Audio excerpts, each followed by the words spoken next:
It's day 20 with the Nokia Lumia 920, so I am 2/3 of the way through my 30-day challenge, not just with Windows Phone 8, but with a Nokia device as well. It's been a while since I've done a 30-day challenge with a Nokia device. I'm Aaron Baker from PhoneDog.com, and in this day 20 update, I'll tell you the things I love about Windows Phone 8, the things I think need improvement, and the things just all around that either frustrate me or that I really enjoy. It's the day 20 update, and it starts right now.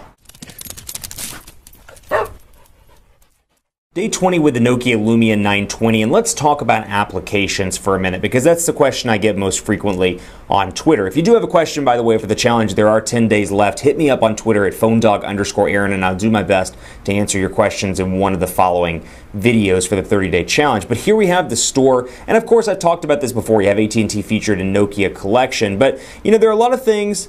Instagram, I can't talk and type at the same time. Instagram.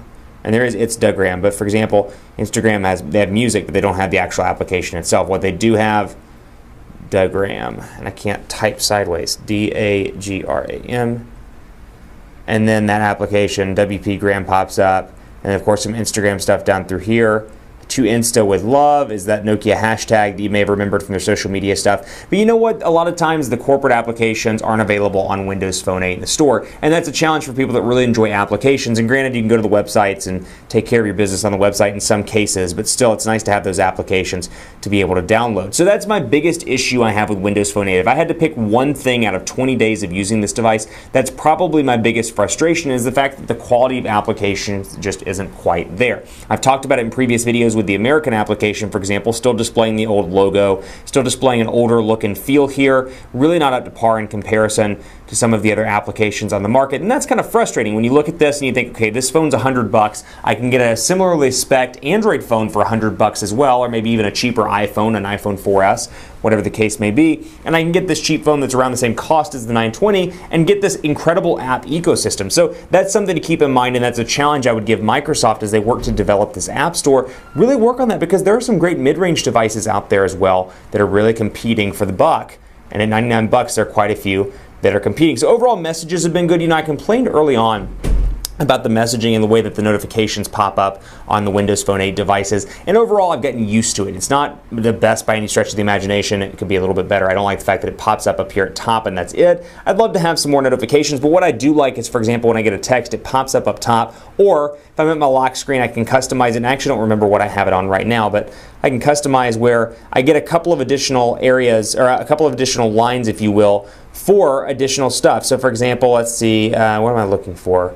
Let's go down here, lock screen, that's what I'm looking for. So screen timeout, I can choose my background, but then I have my app to show detailed status. So when messaging pops up and I get a new text message from mom, for example, or my fiance, it'll pop up right down here in the bottom below June 17th and say, new text message, hey, how are you? And I get the preview, or I can make that calendar, I can make that Twitter, whatever the case may be, whatever's most important to me. So you do have more customization than you did in Windows Phone 7 and 7.5, but still has some work to do to compete with iOS and Android, where you can kind of customize your notifications, have them in the notification bar, have them in certain places on Android 4.2. You got the widgets if you so desire, and more. Overall, call quality has been pretty good on this device as well. Forgive me 1 second while I pull it away to make sure my history isn't there. I deleted it before I started the video, but you can see the dialer. Call quality is pretty good here. Just do a quick speakerphone test on camera so you can take a look at it. Let's go into speaker and let's turn it up.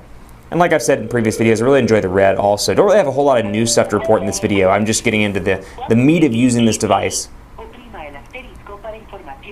So speakerphone's relatively loud here as well. I've gotten used to the size of the device. It is a little bit of a bigger device. That said, it fits well in the hand. It's easy to hold. 4.5 inches is a nice spot for a lot of people, because travel across the screen is still pretty easy to do here, but not as big as the 5.5 inch Note 2 or Optimus G Pro. For example, email accounts still function pretty well. Email capabilities still second to none for me are on Android devices, and the reason why is because both PhoneDog and for my personal corporation, we use Gmail as the back end. So for me, obviously Android works a little bit better, but still, even without the Exchange support, actually I have Exchange support on my business, but I don't, ironically, on the PhoneDog side. That's something that's really nice on Android, but still not terrible by any stretch of the imagination over here on Windows Phone. Nokia Music, continue to like this, and actually go in here and show you a couple of different playlists if I haven't gotten rid of them already. Let's see, I think I did get rid of them. Let's create a mix so you can see what Nokia Music can do here. Create artist mix, Pat Green. Let's do Trisha Yearwood. And let's do Billy Currington. And I can play a mix here, and it's going to be a super countryfied mix. But you get the idea. Nokia music, very similar in a lot of ways to Pandora. I can skip 6 times. On the free version, there's a paid version as well, but here you go, for example.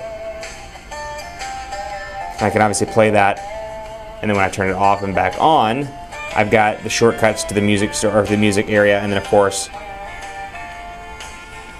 boom, got that, and I can pause it from the lock screen and resume what I'm doing. So multitasking, that was another question I had. You can see multitasking, press and hold the back button. Pretty easy, and it resumes relatively quickly. Keep it locked on PhoneDog.com for continuing coverage. I've got 10 more days with the Nokia Lumia 920. Hit me up with the pressing stuff you want to see covered. I'll do my absolute best to cover that for you because, hey, this series is all about you. It's all about helping you pick a device that works the best for you, and I'm hoping that these in-depth reviews, these in-depth 30 days, help a little bit more than a typical 72-hour or 96-hour review. Let me know. I'm on Twitter at PhoneDog_Aaron, Facebook, Facebook.com/Hi Aaron Baker, and on Google Plus at gplus.to/PhoneDog. Thanks for watching. Much more to come on PhoneDog.com. I'll see you next time.